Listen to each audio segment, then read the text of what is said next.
2009 সালে রাষ্ট্রসংঘ 22 এপ্রিলকে international mother earth day বলে ঘোষণা করেছিলেন। প্রথমের দিকে রাষ্ট্রসংঘের তরফে পৃথিবীর গুটি কয়েক দেশের মধ্যে পরিবেশ সংক্রান্ত তথ্য আদান প্রদানের জন্য আর্থ ডে নেটওয়ার্ক কার্যকারী হলেও সাধারণ মানুষের এ নিয়ে বিশেষ হেলদোল ছিল না। আর সাধারণ মানুষের কাছে পরিবেশ সচেতনতা বোধ বলতে তারা বোঝেন যত্রতত্র গাছ কাটা চলবে না, বেশি করে গাছ লাগাতে হবে, জলের অযথা অপচয় না করে তা ধরে রাখা।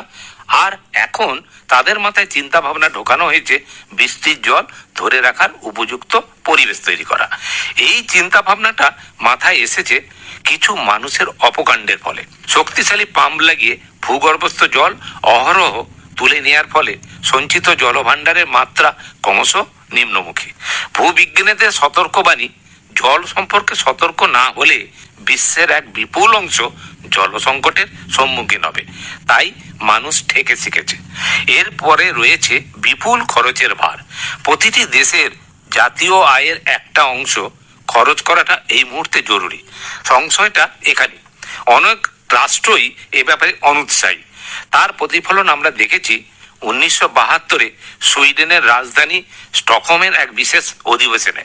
আগে বলা সমস্যাগুলি নিরসনে যেসব বাস্তব পদক্ষেপ গ্রহণের কথা বলা হয়েছিল সে ব্যাপারে কোনো কার্যকরী সিদ্ধান্ত আজও হয়নি, যে কারণে 1992-এর 3রা জুন প্রথম বসুন্ধরা সম্মেলনও কার্যত ব্যর্থ হয়।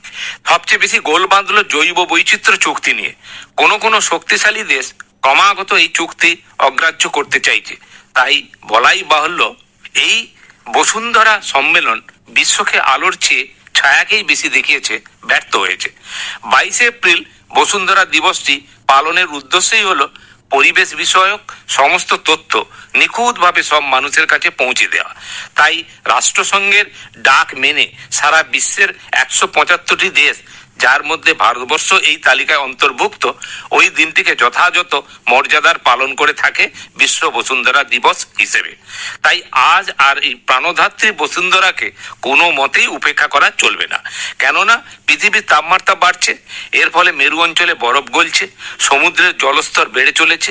এ নিয়ে বিশ্বের বেশিরভাগ পরিবেশ গবেষণা সংস্থা নিরন্তর চুলচেরা সমীক্ষার ফলাফল বিশ্লেষণ করে জানিয়ে দিচ্ছেন কোন দেশে কতটা জলস্তর বাড়ছে, তার ফলে কত মানুষ, জীবজন্তু, পশু পাখি, গাছপালা ক্ষতির মুখোমুখি হচ্ছে। এই বিশ্ব উষ্ণায়ন বা গ্লোবাল ওয়ার্মিং ঠেকাতে কার্বন দূষণ কমানো যে বড় ধরনের হাতিয়ার, এই বিষয়ে পরিবেশ বিজ্ঞানীদের কোনো দ্বিমত নেই। তাই উন্নতশীল ও উন্নয়নগামী দেশগুলির মধ্যে একটা ঠেসাঠেসি চাপানুতর চলছে কোন দেশ বেশি করে কার্বন ডাইঅক্সাইডের মাত্রা বাড়িয়ে চলেছে এই নিয়ে।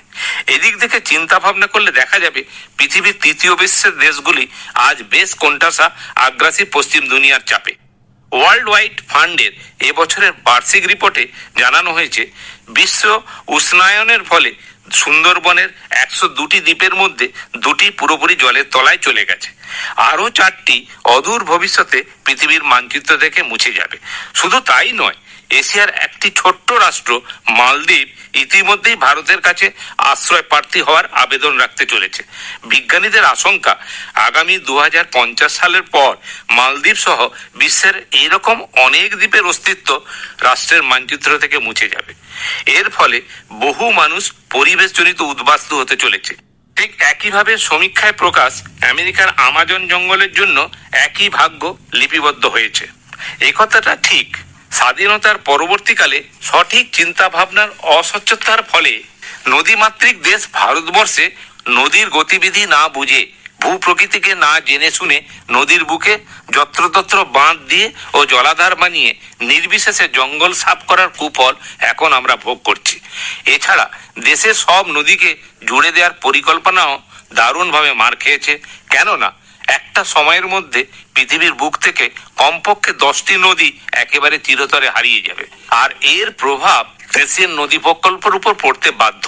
ধরিত্রীর স্বাস্থ্য ঠিক না থাকলে কি করে মানুষের দৈহিক ও মানসিক স্বাস্থ্য ঠিক থাকবে, এই বার্তাটি বিশ্ব বসুন্ধরা দিবস উদযাপনের মাধ্যমে আপামর জনসাধারণের কাছে নিয়ে যাওয়াটা খুবই দরকার। তা না হলে বসুন্ধরা দিবস পালনটা আসলে জন্মদিন পালনের মতো হয়ে যাবে। বসুন্ধরা একদিন হয়ে উঠবে মৃত গ্রহ।